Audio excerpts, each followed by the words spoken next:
we are trying ki we are bridging the gap between the youth of India and their future, their opportunity, their dream job. क्योंकि बहुत जगह क्या होता है कि बच्चों को अपॉर्चुनिटी नहीं मिलता है, उनको कई जगह पता नहीं रहता है कि कौन से कंपनी में दे शुड अप्रोच, अगर पता है तो एक्सेस नहीं है.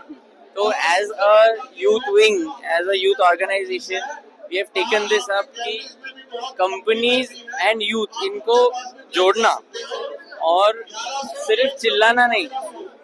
Youth Congress being a political organization, typically just shouting ki unemployment hai, we are not doing that.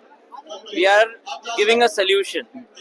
We are not just blaming or we are not just shouting. So this is the way it should be done.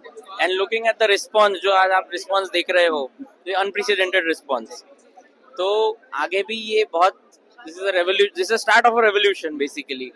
And we are going to strive hard for the